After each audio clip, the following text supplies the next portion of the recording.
Hello. Are you ready to talk about some Harry Potter? Because I am. I look forward to this every week, so thank you for being here. Welcome to Muggles and Mocha. If you're new here, this is our Harry Potter book club. We're going through every single Harry Potter book, one chapter at a time, and I have actually stayed true to that in this book. I don't think we've joined any together in the Chamber of Secrets, any chapters, so let's just keep on trucking. This book club is connected to my editing website, madisonkdarby.com. I write a lot of articles on there, and I write one every week for Muggles and Mocha, and you can find the one for this week down in the description box below. Feel free to check that out if you're interested. And today we are talking about Chapter 12, the Polyjuice Potion. Last week we covered a lot about Parseltongue, especially in the article, and I really hope that you guys enjoyed it. If you didn't get the chance to see that video or read the article, you can find them up here somewhere in one of the corners. So let's just jump in, shall we? We have a lot to cover today. We start this chapter back in Dumbledore's office. It's our first time here. And actually, I'm going to spend the majority of this video talking about our time in Dumbledore's office because there are a lot of very significant moments that happen in this scene that I think deserve our attention. I know we have a lot of cool Polyjuice Potion stuff coming up, but we just have to talk about this first. And before I forget, grab your coffee. I've got the tiny mug again today. I'm ready to drink this. I actually haven't had coffee yet today, and it's going on like 11 o'clock a.m. So it's about time. In Dumbledore's office, we first start with Harry's encounter with the Sorting Hat. And he sees it on a shelf and he just straight up puts it on. I thought that was pretty brave because I think I'm kind of in awe of the Sorting Hat. But Harry just runs over there, puts it on his head, and the Sorting Hat says that Harry would have done well in Slytherin. This moment is pretty brief and I won't talk about it too much because we've discussed Harry's thoughts on this before. But this interaction with Harry and the Sorting Hat just solidifies these fears that he's been having about, like, does he belong in Slytherin? Is he connected to Salazar Slytherin somehow? A lot of things with his identity that we've talked about before. In the last video, we talked about how Harry associates Slytherin with Voldemort. And if not with Voldemort, he just believes that it's a bad house, that the people that come out of this house are bad. And with all of the speculation that's been going on, what with the heir of Slytherin and all of that, he just wants this to be true about himself, that he is separated from Slytherin, that he is a Gryffindor, that he's nothing like a Slytherin, and that's kind of what he's clinging to right now in the face of all of this confusion. And here he was wanting the Sorting Hat to say that Gryffindor was the right decision, that without a doubt that's where he needs to be, but unfortunately that isn't what he gets here. But Harry fails to see that if he wasn't meant to be in Gryffindor, that the Sorting Hat would have put him in Slytherin. While it does take people's opinions and thoughts into account, obviously, I think that if someone was just so supposed to be in a certain house that they would end up there by the Sorting Hat. On the note of Harry and Slytherin, what do you guys think are Harry's Slytherin qualities? Let me know in the comments below. Because honestly, and I'm not the Sorting Hat here, you know, I don't have this wisdom that he's imbued with, but I just don't think Harry has that many Slytherin qualities. And this is coming from a person, I don't think Slytherin's bad at all. I think that, you know, Slytherins have a lot of great qualities that spur them on to greatness. You know, as the Sorting Hat says, they're full of ambition and cunning. And while Harry is cunning and ambitious, he also does like a lot of stupid but courageous stuff that I don't think a Slytherin would ever do. That's not to say he's dumb. Obviously he's not. But he's not calculated, I guess is the word that I'm looking for. Which I guess all Slytherins don't have to be calculated, but for the most part, the majority of them are. So yeah, it's not to say that Harry doesn't have any Slytherin qualities, just the fact that like the Sorting Hat seriously considered putting him in there. I don't see it. What do you think? We do know that Harry's going to come full circle on this whole identity crisis with the sword of Gryffindor and Dumbledore's words about, you know, how he is only a true Gryffindor could have pulled it out of a hat, and that's who Harry is. So I'm glad that Harry is eventually going to get some peace on that, but not yet.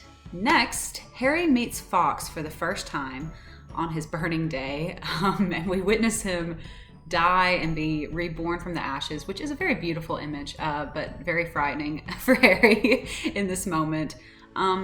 And this bird, man, I don't even know if I have to say just how significant he is. You guys probably know, but yes, this bird. Fawkes becomes such a staple of the series, especially when it comes to Dumbledore. He helps out Harry a couple of times, and Dumbledore even sending messages for him and just being like a really useful pet. And then when Dumbledore dies, Fawkes leaves. Just like he and Dumbledore are so connected that that's very important to the rest of the series. But what is super, super awesome to me is that the tail feathers that reside in Harry and Voldemort's wands are from Fawkes, the Phoenix. Like, what a small world. And according to Ollivander, Fawkes only gave 2 feathers. So there they are. They ended up in Harry and Voldemort's wands. Man, the way all of this comes together is just so cool. What with the prophecy and with Harry and Voldemort's wands being brothers. And this actually causes the phenomenon Priori Incantatem. I think I'm pronouncing that correctly, maybe, which is in Goblet of Fire. And this is when 2 wands with the same cores are being forced to duel one another and will cause the spell to backfire and, you know, do that wondrous show of light that happens in the graveyard. So not only are Harry and Voldemort connected, but their wands are as well. So gosh, I love all of that. And we're gonna have to have an article on this for sure, whether it's about their wands or about the connection between the 2 of them that almost goes above the attack that happened on that night when Harry's parents died. It's just, there's a lot of cool stuff going on. But yeah, the cores are from Fawkes. Like, what are the chances of that? And that also means Fawkes is really old. And I know he was alive in 1938 because that is when Ollivander got the feathers from him. So not sure when he was born, but that's an old bird.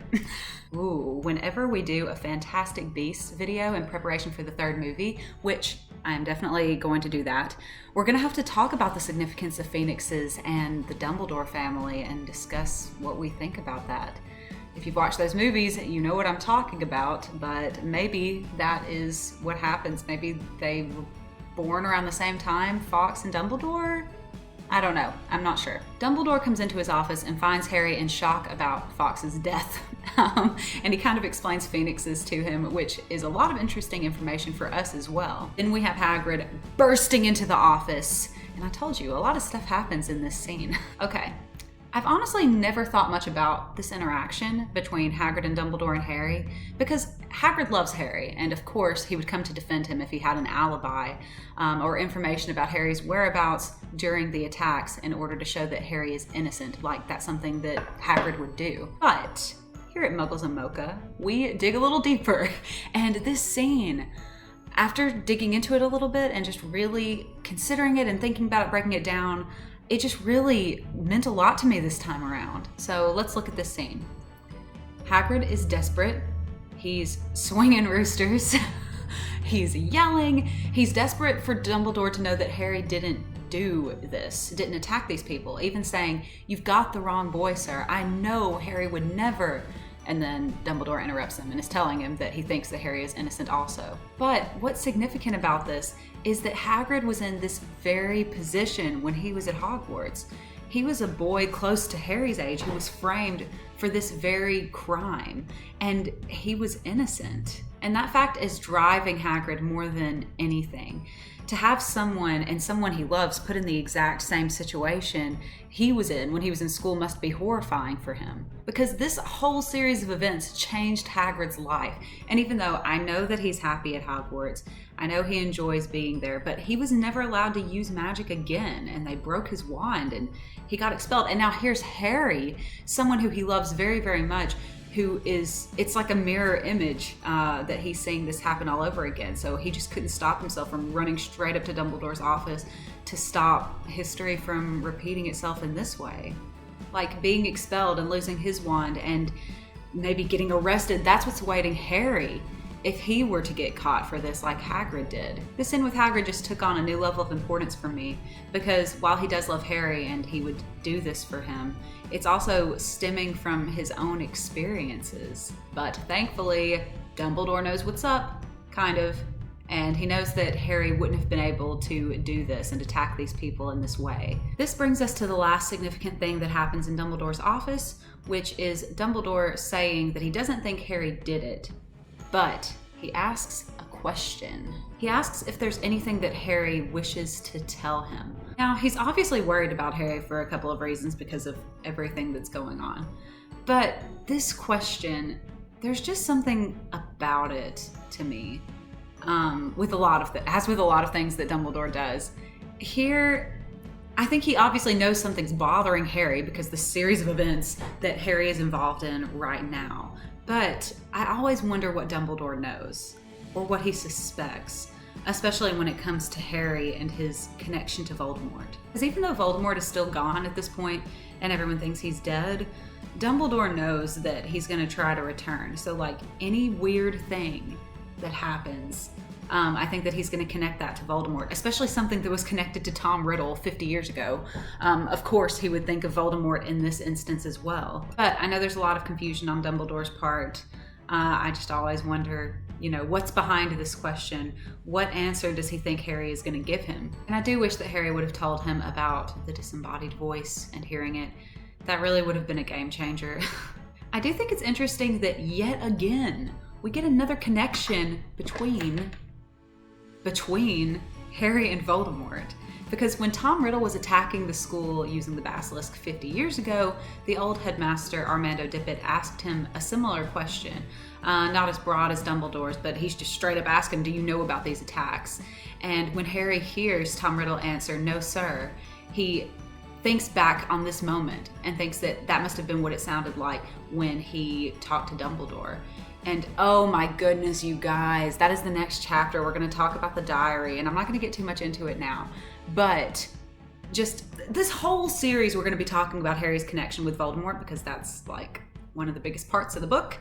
But in this next chapter, I just love, in a weird way, how Harry is able to connect with Tom Riddle that he sees in the diary and relate to what this kid is saying and sympathize with him, because then it's Voldemort, and that's just, oh, we're going to talk about it. I got to hold back. We're going to talk about it then. But this specific instance, when he's talking to Armando Dippet and says, no, sir, I think it's cool that already we're getting another connection between Harry and Voldemort in almost the same situation. Except for Voldemort did it and Harry didn't. Actually, one of the things I like better in the movies, in this second Harry Potter movie, is that Dumbledore is the one who asks Tom Riddle if there's anything bothering him. And Tom Riddle answers in the same way as Harry. And I kind of wish that was how it was in the book. I think that was a really good change. So that's what we get from Dumbledore's office. I told you guys I could talk and talk and talk about this. Oh my goodness, because this is all just such rich material that's going on here. But isn't that always how it is in Dumbledore's office? But moving on, do you guys know what time it is at Hogwarts? Because, yay! It is Christmas! And I told you guys I was not going to forget. I'm going to pull out my Weasley sweater every time we talk about Christmas at Hogwarts. So here it is. We're talking about Christmas, one of my favorite times at Hogwarts. And this book is no different. Like, oh my gosh, I get so much joy from reading these sections. Harry, Ron, and Hermione stay for the Christmas holidays this time around, and we get all the decorations, we get the feast, and this Christmas is particularly important because the Polyjuice Potion is ready. And I totally forgot that they did this on Christmas, like on Christmas Day. They're sneaking into the Slytherin common room. Hermione is awesome as usual and has already thought through the plans for how to retrieve Crabbe's and Goyle's hairs. She even whips up a sleeping draught to knock them out, like, dang. And not to mention, and I know I've talked about this before, but this potion is extremely hard to make. Like, adults don't attempt this. So that is just very impressive. As we know, everything goes according to plan at first. They do knock out Crabbe and Goyle, they drink the potion, but Hermione ends up not going with them because the hair that she pulled off of Millicent Bulstrode's robes, which, what another awesome name by J.K. Rowling, like Millicent Bulstrode? Wow. But this hair is from a cat, and so that's not good. And it goes terribly wrong for Hermione. Okay, fun fact. My brother and I would watch Harry Potter and the Chamber of Secrets in Spanish with subtitles when we were a little kid. Why? I do not know. But on the part when Hermione says, "Look at me," when she's a cat, you know what I'm talking about in the movie? She says, "Look at my face." And she meows instead in the Spanish version. I'm serious, like, she doesn't say it in Spanish, she just meows. Did I make this up? Someone go watch the Spanish version of Harry Potter and the Chamber of Secrets and let me know, or I will. I'll see if I can find it.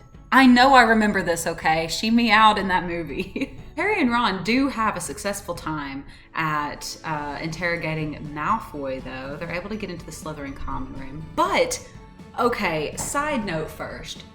Did Harry and Ron not put in any effort or work for this plan? Because they didn't even find out where the Slytherin common room was. Like, what are you, until on the way, they're like, they are Crabbe and Goyle. They don't have time for this. And they're like, well, it's probably in the dungeon. I don't know. After all of the work Hermione has been doing. Well, speaking of which, I guess I should put on a Slytherin disguise as well because I'm just really feeling it today. So here we go. So there it is. Don't know if you can see it. It's a Slytherin prefect badge, so I would definitely get by without getting in trouble. I don't know what's wrong with me today, guys. I am feeling goofy. So, back to Harry and Ron. Unfortunately, they discover that Malfoy doesn't know what's going on. The only thing they find out is that he wants to help the heir of Slytherin, which, oh my gosh. I'm not gonna rant about Malfoy again. You guys already know how I feel, but ugh.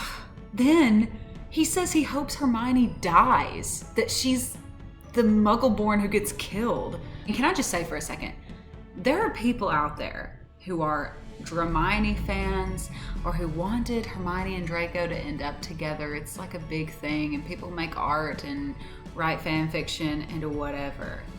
But with how he treats Hermione in the books, I find that so disturbing. I mean, I get in fan fiction, you can change up the character a little bit, or in this case, you would have to revamp him all the way and just change who he is. I just couldn't do it. Ever. He hopes that she dies here. Like, oh my gosh. Anyway, so yeah, just suffice it to say, I'm not a Hermione fan. However, Harry and Ron do find out that Malfoy's family have a lot of dark artifacts hidden under their drawing room in their manor, so that was really satisfying, especially after we hear about the article that's been written about Ron's dad and Lucius Malfoy's involvement in that. So yeah, this was a bit of a triumph. And they find out a little bit about what happened the first time the Chamber of Secrets was opened 50 years ago. Our last paragraph is them finding Hermione and realizing that she is a human cat. So here's the last paragraph. "It's okay, Hermione," said Harry quickly. "We'll take you up to the hospital wing. Madame Pomfrey never asks too many questions." It took a long time to persuade Hermione to leave the bathroom. Moaning Myrtle sped them on their way with a hearty guffaw. "Wait till everyone finds out you've got a tail." So, little happiness from Myrtle here. That's it for this chapter, guys. And there were so many little details I wanted to cover, but we just didn't have time for it. It's already been like over 30 minutes I've been recording, so yeah, a lot of little Easter eggs, details that are foreshadowing, so don't think I missed them. There was a lot to talk about today. Like, this was a meaty chapter, so we gotta do what we gotta do. And speaking of meaty chapters, we're stinking getting the diary next time, and I'm so excited. I'm so excited because I forgot how much I liked this book. Like, I really do like it. So yes, we're gonna be talking about Tom Riddle's diary, and you best believe we're gonna talk about the importance of that object. It's the big time. So read chapter 13 of The Very Secret Diary for next week. We've got this lovely picture on it, which is another scene that didn't make it into the movie, and it's been forever since I've read it, and I'm looking forward to it. I hope you enjoyed the video for today, and if you did, go ahead and give it a like and subscribe to my YouTube channel. You can also follow me on social media through my website below, and don't forget to read the article for this week, which is also down there.